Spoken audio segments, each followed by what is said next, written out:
Very good morning to all of you. Today's topic is drawbacks of Rutherford model.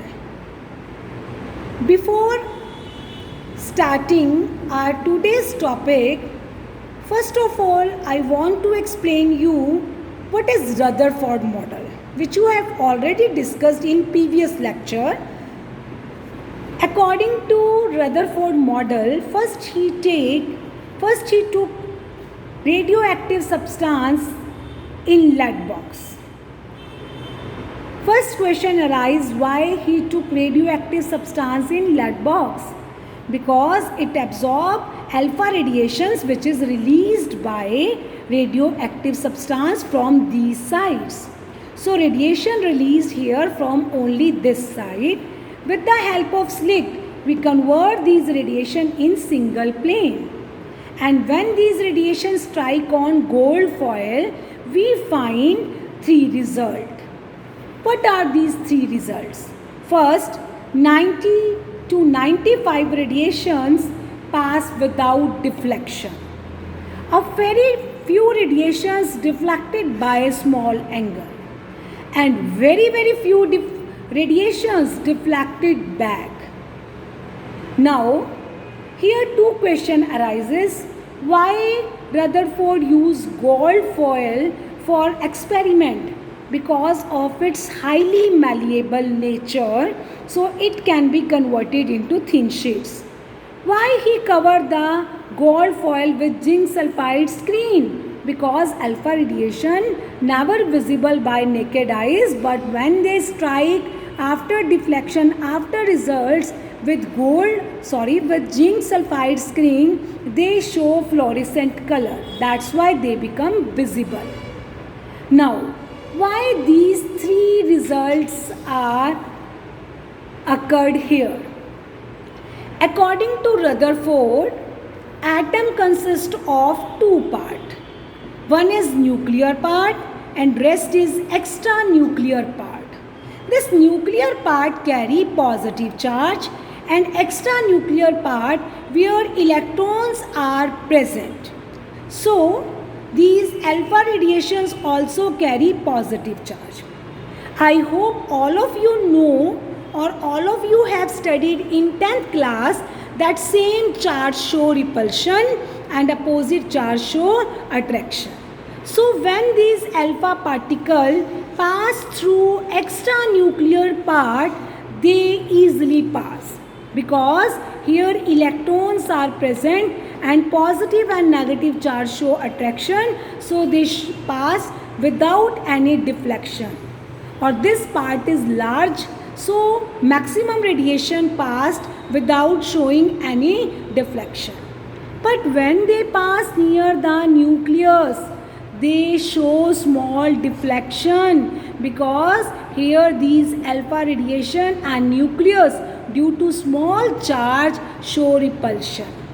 And very few radiation deflected back because when they strike over nucleus due to same charge strong repulsion, they get deflected back. So from this model, it is clear to all of you that atom consists of two parts, that is nuclear part where positive charge present and extra nuclear part where electrons are present. I hope all of you understand the Rutherford model and their result, and according to Rutherford, what is the structure of atom?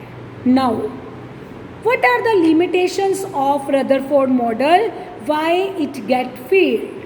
So, drawbacks of Rutherford model, which is our today's topic, that is first limitation is it could not explain the stability of atom.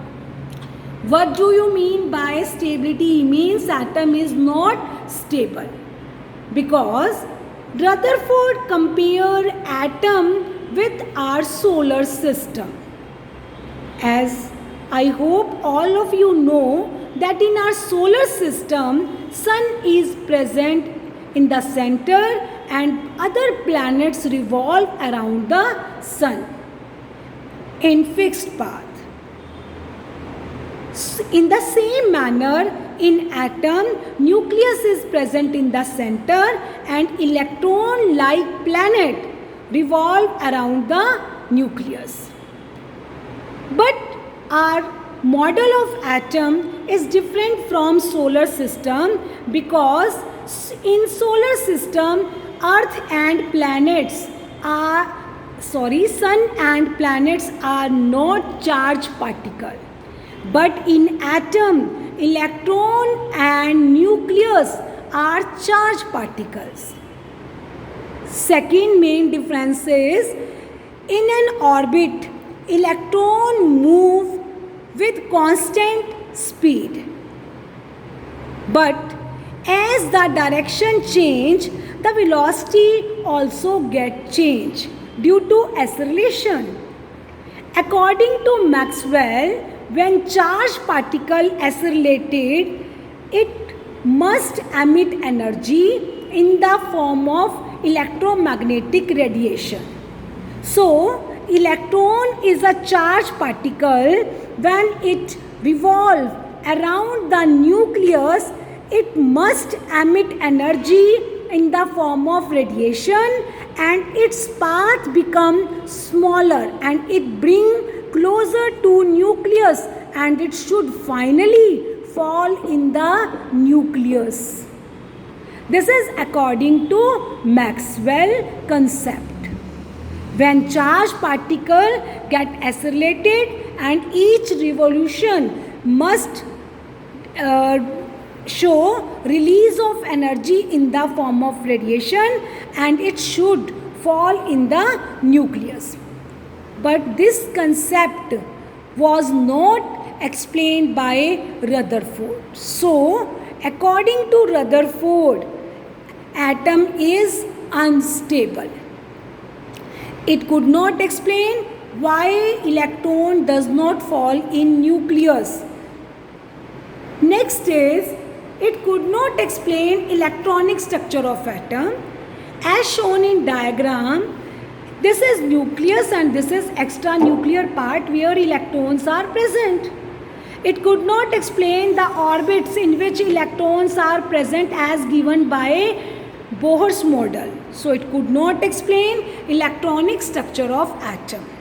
It could not explain atomic spectra because according to Rutherford, when electron move around nucleus, it continuously emit energy in the form of radiations. So its spectra should be continuous because energy released continuously. But in actual, spectra is discontinuous. So it failed to explain atomic spectra of atom. So from this, I hope all of you understand that Rutherford could not explain stability of atom, it could not explain electronic structure of atom, it could not explain atomic spectra. Thank you.